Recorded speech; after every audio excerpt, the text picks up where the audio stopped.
தயனி studio உறவுகளுக்கு வணக்கம். 11/8/2026 செவ்வாய்க்கிழமை. இன்றும் பல முக்கிய செய்திகளுடன் உங்களை சந்திப்பதில் மகிழ்ச்சி. விரிவான செய்திகளை பார்க்கலாம். போதைப்பொருள் குற்றங்கள் 1506 கைதிகள் மறுவாழ்வு திட்டத்தில். இலங்கையில் போதைப்பொருள் தொடர்பான குற்றங்களுக்கு எதிரான நடவடிக்கைகள் குறித்து மீண்டும் கவனம் செலுத்தப்பட்டுள்ளது.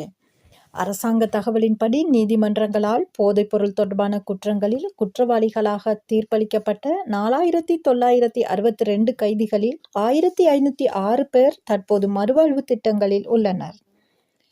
இந்த மறுவாழ்வு நடவடிக்கைகள் 2 வழிகளில் மேற்கொள்ளப்படுகின்றன.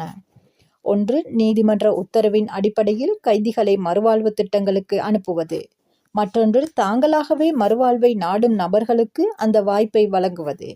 இதன் பின்னணியில் சிறைச்சாலைகளில் அதிகரித்து வரும் நெரிசலை குறைப்பதும், போதைப் பொருளுக்கு அடிமையானவர்கள் மீண்டும் சமூகத்தில் பொறுப்புடன் வாழக்கூடிய நிலைக்கு கொண்டு வருவதும் முக்கிய நோக்கங்களாக உள்ளன.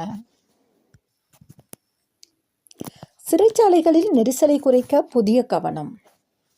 இலங்கையின் சிறைச்சாலை அமைப்பில் காணப்படும் நெரிசலை குறைப்பதற்காக மறுவாழ்வு நடவடிக்கைகளை மேலும் வலுப்படுத்துவது தொடர்பாக செக்டரல் ஓவர்சைட் கமிட்டி கலந்துரையாடியுள்ளது. குறிப்பாக போதைப்பொருள் குற்றங்களில் தண்டனை பெற்றவர்களுக்கு மறுவாழ்வு வழங்குவதன் மூலம் சிறைச்சாலைகளில் தேவையற்ற நெரிசலை குறைக்க முடியும் என்ற நோக்கில் நடவடிக்கைகள் குறித்து கவனம் செலுத்தப்பட்டுள்ளது. சிறைச்சாலையில் ஒருவரை அடைத்து வைப்பது மட்டுமே தீர்வாக இருக்காமல், போதைப்பொருள் பழக்கத்திலிருந்து அவர்களை மீட்டு சமூகத்தில் மீண்டும் இணைப்பதும் முக்கியம் என இந்த அணுகுமுறை வலியுறுத்துகிறது. அதேவேளை கடுமையான குற்றங்களில் ஈடுபடும் நபர்களுக்கு சட்டப்படி நடவடிக்கைகள் தொடரும்.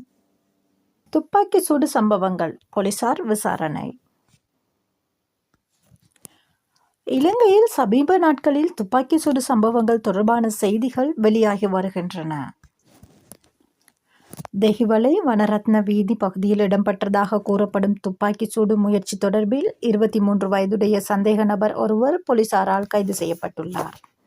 போலீசாரின் ஆரம்ப விசாரணைகளின்படி குறித்த நபர் துப்பாக்கியை பயன்படுத்தி ஒருவரை இலக்காக கொண்டு தாக்குதல் நடத்த முயன்றதாக தெரிவிக்கப்பட்டுள்ளது.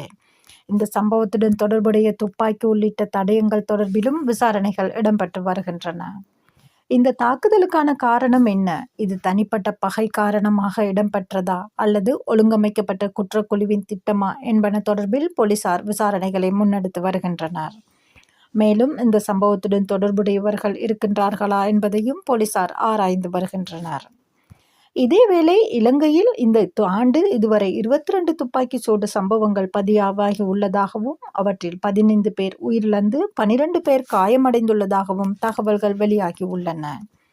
எனவே சட்டவிரோத துப்பாக்கி பாவனை மற்றும் ஒழுங்கமைக்கப்பட்ட குற்ற செயல்களை கட்டுப்படுத்த போலீசார் மேற்கொள்ளும் நடவடிக்கைகள் மீது தற்போது அதிக கவனம் செலுத்தப்பட்டுள்ளது.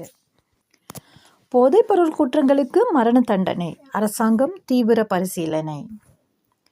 போதைப்பொருள் தொடர்பான குற்றங்களுக்கு மரண தண்டனை விதிக்கும் சாத்தியம் குறித்து ரட்டம ஏகட தேசிய செயல்பாட்டு சபை கூட்டத்தில் கலந்துரையாடப்பட்டுள்ளது. ஜனாதிபதி அனுரகுமார திசாநாயக்க தலைமையில் நேற்று 10ஆம் தேதி ஜனாதிபதி செயலகத்தில் நடைபெற்ற கூட்டத்தில் நாட்டில் அதிகரித்து வரும் போதைப்பொருள் அச்சுறுத்தல் தொடர்பில் பல முக்கிய விடயங்கள் ஆராயப்பட்டன. போதைப்பொருள் கடத்தல் மூலம் உருவாகும் பெருமளவிலான பணம் தேசிய பொருளாதாரம், சுற்றுலாத்துறை மற்றும் சமூக அமைப்புக்கு பெரும் அச்சுறுத்தலாக மாறியுள்ளதாக கூட்டத்தில் சுட்டிக்காட்டப்பட்டது. இதனை கட்டுப்படுத்த கடுமையான சட்டங்களை அமல்படுத்துவது குறித்தும் கலந்துரையாடப்பட்டதாக தகவல்கள் தெரிவிக்கின்றன. மேலும் போதைப்பொருள் கட்டுப்பாடு மற்றும் பிணை வழங்குதல் தொடர்பான சட்ட திருத்தங்கள் இறுதி கட்டத்தில் உள்ளதாகவும் அவை விரைவில் வர்த்தமானியில் வெளியிடப்பட்டு நாடாளுமன்றத்தில் சமர்ப்பிக்கப்படும் எனவும் தெரிவிக்கப்பட்டுள்ளது. இதனிடையே போதைப்பொருள் வழக்குகளில் ஏற்பட்ட தாமதத்தை குறைக்கும் வகையில் ஜூலை மாதத்தில் மட்டும் 6414 அரசு இரசாயன பகுப்பாய்வாளர் அறிக்கைகள் வழங்கப்பட்டுள்ளதாக அதிகாரிகள் தெரிவித்துள்ளனர். மேலும் சிறைச்சாலைகளில் அண்மையில் ஏற்பட்ட அமைதியின்மையால் 255 மில்லியன் ரூபாவுக்கும் அதிகமான சொத்து சேதம் ஏற்பட்டுள்ளதாகவும் கூட்டத்தில் தெரிவிக்கப்பட்டுள்ளது. பலத்த பாதுகாப்புடன் நீதிமன்றத்தில் இசாரா செவ்வந்தி. கனேமுல்ல சஞ்சீவ கொலை சம்பவம் தொடர்பில் கைது செய்யப்பட்டு தடுத்து வைக்கப்பட்டிருந்த சந்தேக நபரான இசாரா செவ்வந்தி எதிர்வரும் 21ஆம் தேதி வரை விளக்கமறியலில் வைக்கப்பட உள்ளார். நேற்று கொழும்பு நீதவான் நீதிமன்றத்தில் அவர் ஆஜர்படுத்தப்பட்டதைத் தொடர்ந்து பிறப்பிக்கப்பட்ட உத்தரவுக்கு அமைவாக இந்த நடவடிக்கை எடுக்கப்பட்டுள்ளது. கொழும்பு குற்றத்தடுப்பு பிரிவினரால் இவர் நேற்று கொழும்பு நீதவான் நீதிமன்றத்தில் ஆஜர்படுத்தப்பட்டார். இதன்போது விசாரணைகளில் முன்னேற்றம் குறித்து அறிக்கை ஒன்றையும் போலீசார் நீதிமன்றத்தில் சமர்ப்பித்தனர்.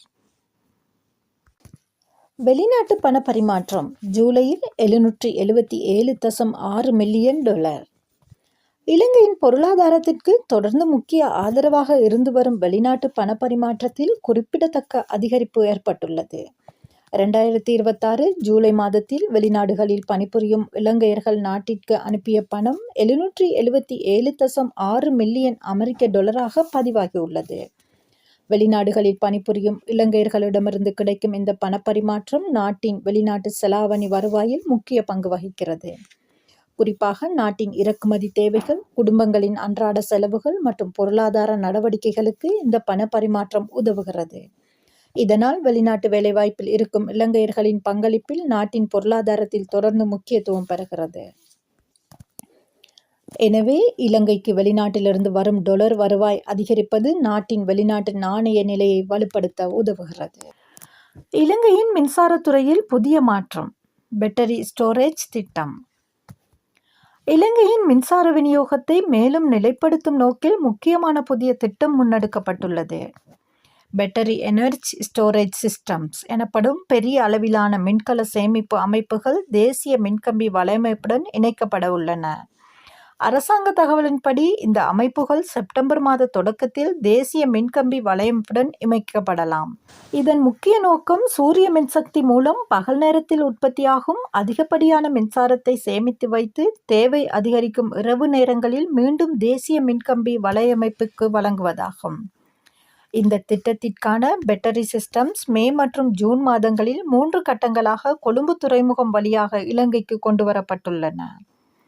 அனுராதபுரம் துறை மின் நிலையத்திற்கு அருகில் வைன்ஃபோர்ஸ் நிறுவனத்தால் மேற்கொள்ளப்படும் திட்டம் தற்போது 85% நிறைவடைந்துள்ளதாக அரசாங்க தகவல் தெரிவிக்கிறது.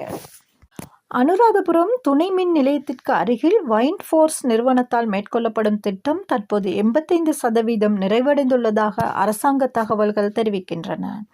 இதன் மூலம் புதுப்பிக்கத்தக்க எரிசக்தியை தேசிய மின்சார அமைப்பில் அதிகமாக இணைப்பதற்கும் மின்சார விநியோகத்தை நிலைப்படுத்துவதற்கும் உதவியாக இருக்கும். பகலில் அதிகமாக உற்பத்தியாகும் சூரிய மின்சாரம் பேட்டரியில் சேமிப்பு செய்து இரவில் தேவையான நேரத்தில் பயன்படுத்தப்படும் என தெரிவிக்கின்றன. கொலம்பியாவில் 7.4 ரிக்டர் அளவில் நிலநடுக்கம் பதிவாகியுள்ளது. பலி எண்ணிக்கை அதிகரிப்பு. ஆகஸ்ட் 10 கொலம்பியாவின் மேற்கு பகுதியில் 7.4 ரிக்டர் அளவிலான நிலநடுக்கம் ஏற்பட்டது. ஆரம்பகட்ட தகவலின்படி குறைந்தது 111 பேர் உயிரிழந்துள்ளதாகவும் தகவல்கள் வெளியாகின. பின்னர் வெளியான சில அறிக்கைகளில் உயிரிழப்பு 132 உயர்ந்ததாகவும் 570க்கும் மேற்பட்டோர் காயமடைந்துள்ளதாகவும் தெரிவிக்கப்படுகின்றன. மீட்பு பணிகள் தொடர்ந்து நடைபெற்று வருவதால் எண்ணிக்கைகள் மேலும் மாறக்கூடும் எனவும் தகவல்கள் வெளியாகியுள்ளன. பலர் இடிபாடுகளுக்குள் சிக்கியிருக்கலாம் என தெரிவிக்கப்பட்டுள்ளதால் மீட்பு குழுவினர் தொடர்ந்து தேடுதல் நடவடிக்கைகளை மேற்கொண்டு வருகின்றனர். மேலும் நிலநடுக்கத்துக்கு பின்னர் அதிர்வுகள் ஏற்பட்டுள்ளதால் மக்கள் பாதுகாப்பான இடங்களில் இருக்குமாறு அறிவுறுத்தப்பட்டுள்ளனர். கொலம்பியா அரசு அவசர நிலையை அறிவித்து மீட்பு பணிகள் மற்றும் நிவாரண நடவடிக்கைகளை தீவிரப்படுத்தியுள்ளது. மீண்டும் நாளை மற்றுமொரு செய்தியில் உங்களை சந்திக்கும் வரை வணக்கம் கூறி விடைபெறும் நான் உங்கள் அன்பின் தயானி. நன்றி, வணக்கம்.